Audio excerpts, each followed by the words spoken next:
got a thing I need you to clean up for me. Your location? Just tell me where she is. Guys, congratulations on season 2 of this show. I watched this one twice.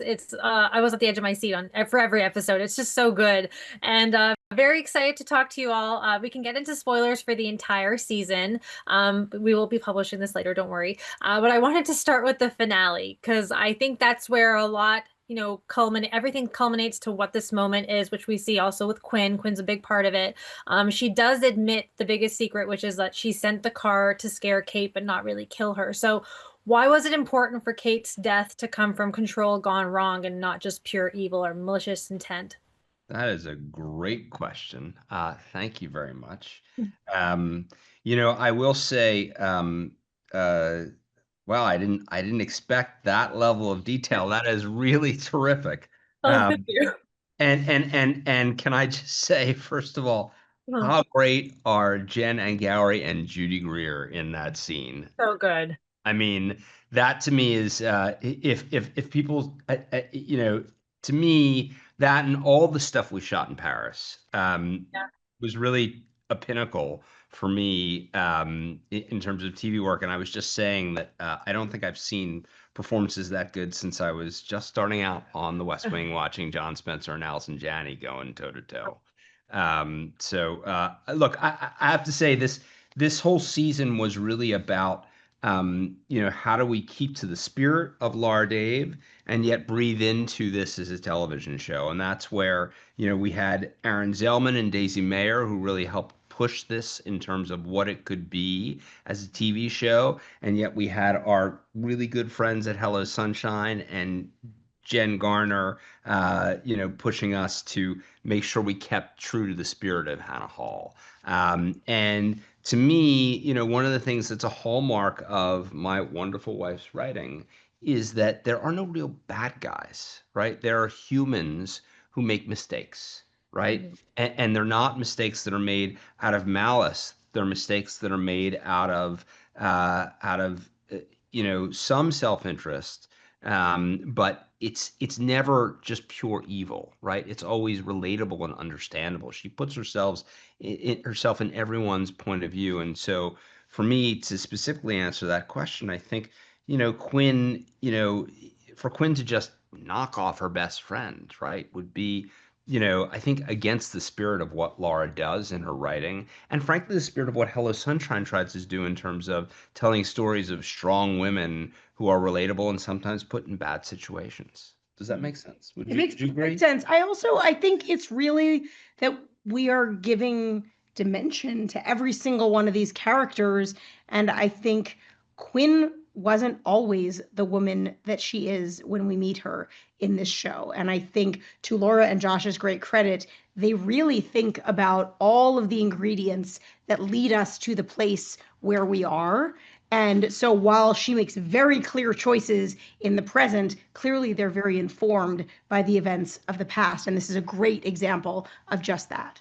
And I will say, it is really refreshing to see a woman in power in that sort of position where, there are a lot of men taking that sort of role, but Judy does it so perfectly, and she's so seamless in that role as Quinn. And I'm very excited to see where we go with season 3, but I will get to that later. After Frank's death, though, we do see that Quinn, she lets Hannah and Bailey go, but she makes that call about loose ends to Maris, who we find out is the mole, by the way. Very shocking. I did not think about that. What did you guys want that last beat to say about the world Hannah and Owen's family will find themselves in now going into a potential season 3, which I'm fingers crossed hoping, because it feels like we're going to get there. Well, what I would say is that, fingers crossed as well, and that's very, very kind of you. What I would say is one of the things we were able to do, as Lauren's been saying, is open the aperture up a little bit in the second season. And we got a great supporting cast, whether it's Michael Hyatt, who's extraordinary as Maris, Judy, Luke Kirby, John Noble, Rita Wilson, all these wonderful people to play with, right? In addition to our tremendous, key cast of, David and Nikolaj and Angourie and Jen. And so to me, if we were to have the opportunity to dive into a third season, I would say continuing to, the Judy and Luke show is a pretty good show, right? So Mhm. continue to be able to explore that, Yeah. as is the Angourie and David show, as is the Jen and Nikolaj show. And so being able to follow, how does, our relationship between our primary cast, Hannah, Owen, and Bailey evolve? How what happens with Judy and with Quinn and Luke and what havoc do they wreak and can we ever get to a resolve with these guys? I think is a good question. Laura, I will say for this, I wonder was there ever a tell for Maris like along the way? Like were there breadcrumbs that you had in the book that you wanted kind of planted in the background as nuances that when we watch it on a second time, like which I did, I was trying to see if I could catch anything and it's very well done. It's very well done. I couldn't really catch it. So was there anything though that maybe is very obvious to you as the writer thinking it that way? Well, I can take I can take absolutely no credit for the Maris storyline. That was something that the writers of season 2 came up with. And what I did really want to lean into, and to answer your question also about season 3 a little bit, is what I really wanted to lean into here, and I really appreciate how you mentioned that about Quinn, because I'm always interested in what makes us similar as opposed to what makes us different. And this idea that evil and goodness aren't as far apart as they seem if it both starts from the place of wanting to get somewhere better, and how we find the nuance there. And so I think really for season 3 too, it would be leaning into many ways that Quinn and Hannah are more alike than they are different. And that wasn't a question about Maris, but I can't answer your question about Maris. I can't answer that. I can only say they did a wonderful job. It's great. I will say also going back to episode 4, finding out that Grady was, he got killed off and that whole case starts to get really murky. Do we see justice for Grady down the line? Like, I feel like he was opening opening a can of worms. And I'm wondering, did you want to show to the audience that trust in the system, like you wanted to break that trust in the system early on in the mid-season point?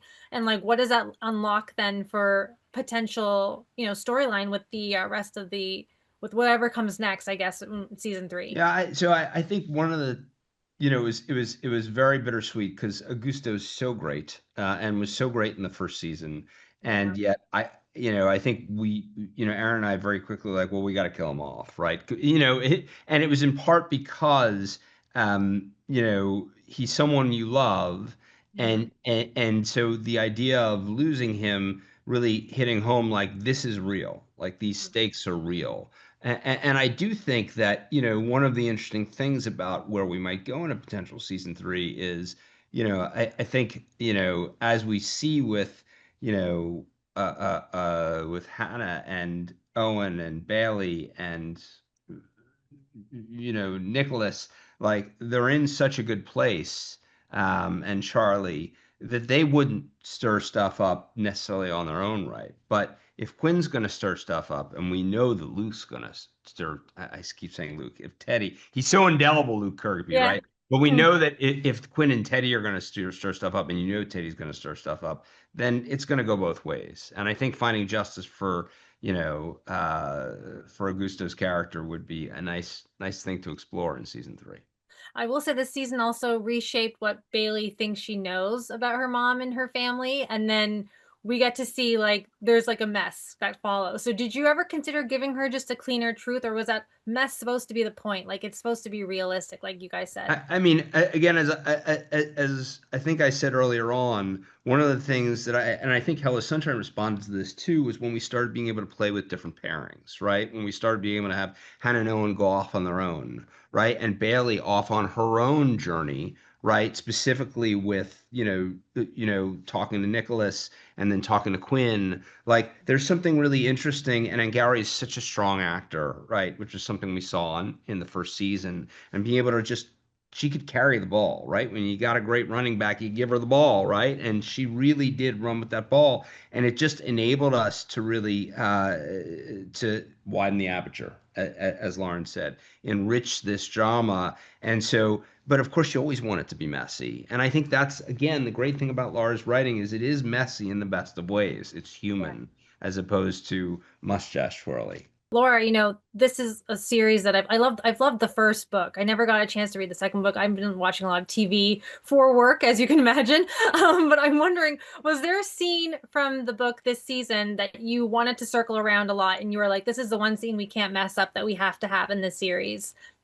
Well, Yeah. something- Yeah. Oh, sorry. I didn't mean to jump you. No, I was also going to say, like, was the show version, was it something like the show version did that the page didn't do, like back and forth, kind of like that? Well, something that was so lovely because we've been partners in this from the very beginning is we had this idea, we had a conversation in our backyard with Lauren, and then, about the idea of like, what are the bright lines? Like, what are the things that are going to make sure that the show and the book are really speaking to each other? And that is really this idea of getting to the place of how do we all get a second chance, which I think is something in the zeitgeist that we're all hungry for right now. How do we get to a place where we can find forgiveness, where we can get somewhere better for all of these characters? So one of my very favorite scenes is between the inimitable Jennifer Garner and Judy Greer in episode 8, where you first see that fight,